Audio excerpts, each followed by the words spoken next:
He wasn't just cheating on her, he was sleeping with her mother, in their bed, while their baby slept in the next room.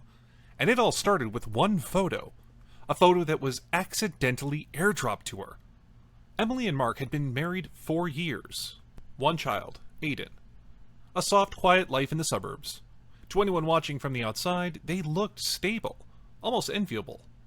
Mark worked in sales, always charming at cookouts. Emily taught music part-time and posted soft-lit photos of their life. Matching pajamas at Christmas, smiling walks through autumn leaves. After Aiden was born, Emily's mother, Linda, moved in. Just for a few weeks, she said. But weeks turned into months, and somehow the house felt smaller. Mark laughed more when Linda was around. They would stay up late together, cleaning the kitchen. Emily tried to ignore it. She was exhausted, hormonal, healing. She wanted to believe the closeness was innocent. Then came the long whispered phone calls. Linda's sudden glow. The way Mark stopped meeting Emily's eyes during dinner, but always smiling at her mother. Still, they played their roles. Husband, wife, grandmother. They baked cookies, took family photos, and posted picture-perfect weekends. But underneath it all, something was off. Something sour. Emily could feel it in her chest, but she couldn't prove anything. Not yet. It started with a vibration. Mark had left his phone on the nightstand. Emily wasn't trying to snoop, but the screen lit up, and 3 words stared back at her. Delete these now. No name, no images, just dread. She picked it up. But before she could open the message, Mark appeared in the doorway. He was calm. Too calm.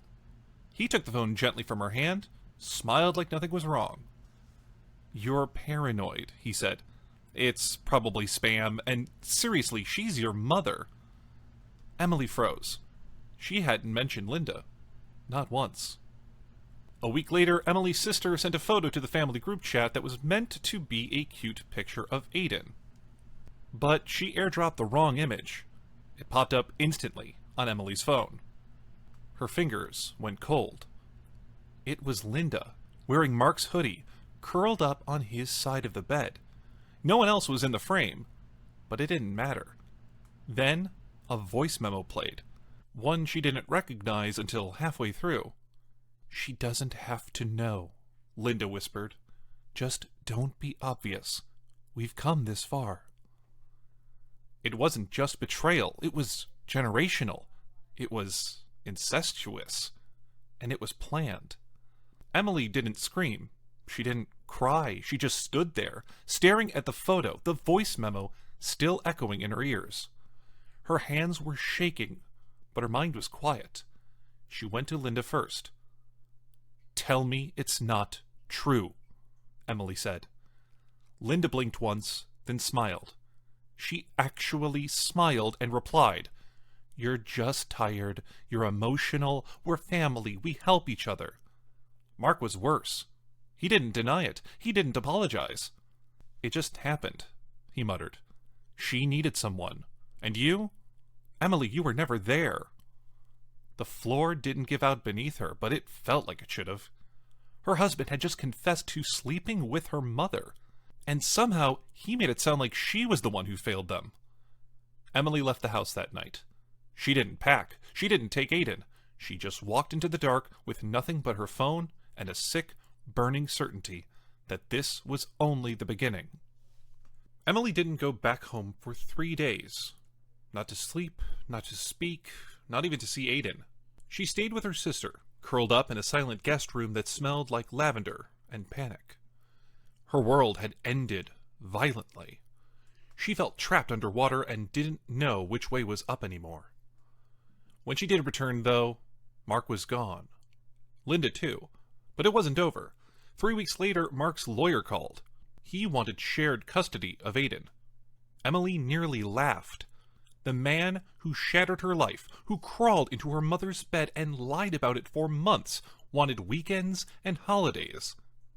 Then came the photos.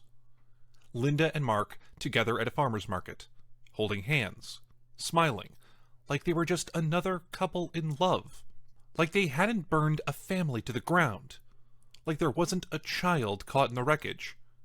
Worse still, some relatives sided with them. Said Emily was overreacting. Said love doesn't choose boundaries. Emily didn't respond. She didn't yell.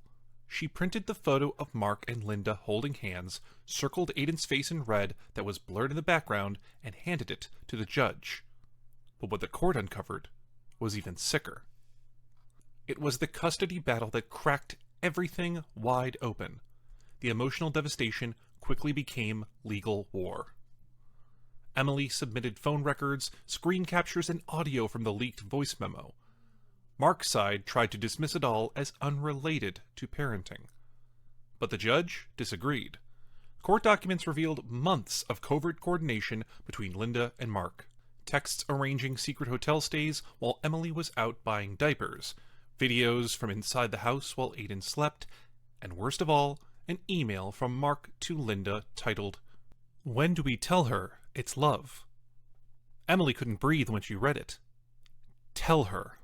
As if their daughter's betrayal was a minor inconvenience, not a complete psychological assault. Therapists were called in to evaluate Aiden's living situation. One child psychologist testified, "The confusion of seeing your grandmother become your stepmother creates identity damage in early development. This is not a safe environment." Emily won full custody, but the victory was hollow, because even with the judge's ruling, the scars were deep. Her trust in people was broken, her sense of home was demolished, and the man she once chose to build a life with now lived in her mother's old house, sleeping in the bed where Emily once fed their son. Some wounds don't scream, but their whispers last forever. Even after the verdict, the pain persisted. In fact, the deepest wounds hadn't even started bleeding yet. Months passed. Emily learned to breathe again, slowly, through music, long walks, and the silence of not being lied to. But healing didn't mean forgetting. Healing meant carrying the pain without letting it rot her from the inside out. Aiden was too young to understand. He called his father Daddy and still asked where Grandma Linda went. Emily never answered. She couldn't find the words that wouldn't scar him deeper. Sometimes in the middle of the night, she'd open that photo again, the one from the AirDrop, the one that changed everything. Linda, in Mark's hoodie, on Mark's bed. She didn't cry anymore when she saw it. Now she just stared.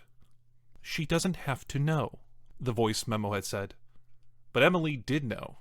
She knew everything. The lies, the planning, the touch that crossed bloodlines. And now she carried that truth like a brand. She once believed betrayal came with knives and screaming matches. But she was wrong.